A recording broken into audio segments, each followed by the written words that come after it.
Hi everyone, my name is Sohail. I'm a real estate broker here in Ontario.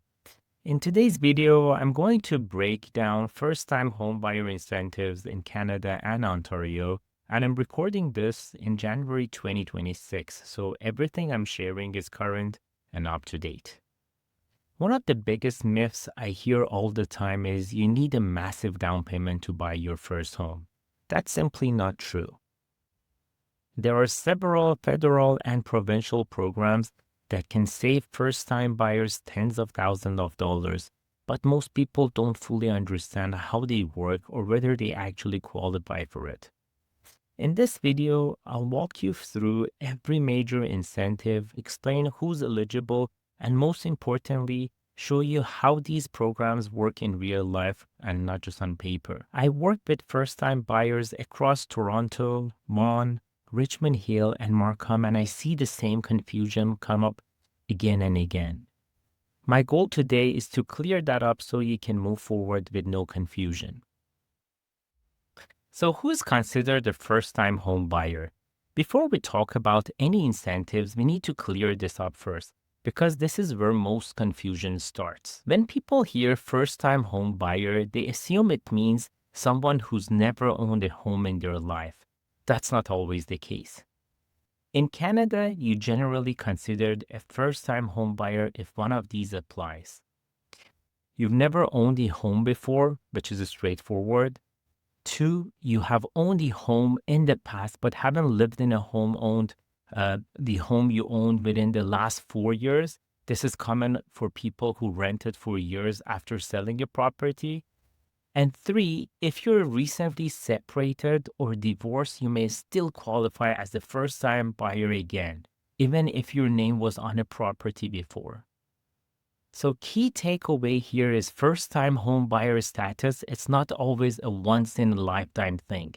Depending on your situation, you might qualify more than once, and that opens the door to incentives you might not have thought were available to you. Home Buyer's Plan. Now let's talk about the Home Buyer's Plan, or HBP for short. One of the most powerful tools first-time buyers can use. The HBP allows you to withdraw up to $60,000 from your RRSP to help with your down payment, tax-free, at the time of withdrawal. If you're buying with a spouse or partner who also qualify, you can each withdraw $60,000 for a total of up to $120,000. Think of it as an interest-free loan to yourself. No interest, no tax. But there is a repayment requirement. You must repay the withdrawal amount over a maximum of 15 years, with at least 1/15 repaid each year. A few key points. Money must be in your RRSP for at least 90 days before withdrawal. Must be used for a qualifying home in Canada that will be your principal residence. Missing a repayment means that portion is added to your taxable income.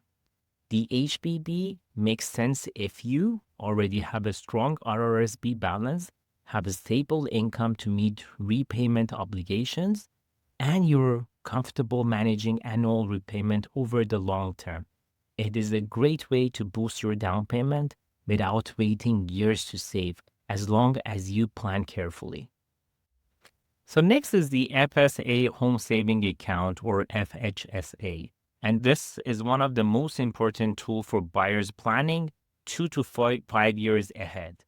The FHSA allows up to $40,000 in total contributions. Contributions are tax deductible, like an RRSP, and withdrawals for your first home are tax-free, like a TFSA. Basically, it combines the best of RRSP and tax-free saving account, which tax relief when saving and no tax when you withdraw to buy. The FHSA is ideal if you're not buying immediately but have a plan to buy in the next few years. You want to reduce tax while building a down payment, and you're disciplined and want your saving to grow efficiently. Opening an FHSA early is often smarter than waiting, even if your purchase is a few years away, because you're starting to accumulate contributions room and tax benefits right away. Ontario Land Transfer Tax Rebate. Let's get practical with Ontario-specific incentives, starting with the Land Transfer Tax Rebate. When you buy a home in Ontario, land transfer tax is due at closing. First-time buyers can save up to $4,000 provincially. If you're buying in Toronto, there is an additional municipal rebate up to $4,475, bringing your total potential rebate to almost $8,500. Important note is this incentive applies only to first-time buyers and must occupy the property as your principal residence. For an example, buying a condo in Toronto for, let's say, $800,000, land transfer tax would normally be over $24,000. With provincial and Toronto rebate, you could save nearly $8,500 at closing. That's money back in your pocket. Next is the new construction HST rebate. When buying a brand new or pre-construction home, there may be an HST rebate. Often, it's built into the builder's price, so buyers don't always see it. The key point here is this only applies if the home is your principal residence. Not every buyer qualifies for the full rebate. It depends on purchase price, construction structure, and intended use. Professional guidance is critical here, especially for pre-construction deals. Misunderstanding the rules can cost thousands at closing. So what incentives do not do? Before we wrap up, a reality check. Incentives do not magically make home cheap. They do not replace good credit or financial planning. And they do not fix overstretching yourself financially. Incentives help smart planning. They don't save bad decisions. So what are the common first-time buyers' mistakes with incentives? Here are some mistakes I see often. Using RRSP withdrawals without a clear repayment plan. Taking shared equity incentives without understanding appreciations. Ignoring closing costs, assuming incentives cover everything. And thinking incentives equals to affordability. They help, but they don't replace budgeting. How incentives should be used strategically. Incentives should fit your timeline and financial situations. Every buyer's mix is different. Some should use several, others none. The goal is not to use every incentive, it's to use the right one at the right time for the right reasons. That's where professional guidance makes a real difference.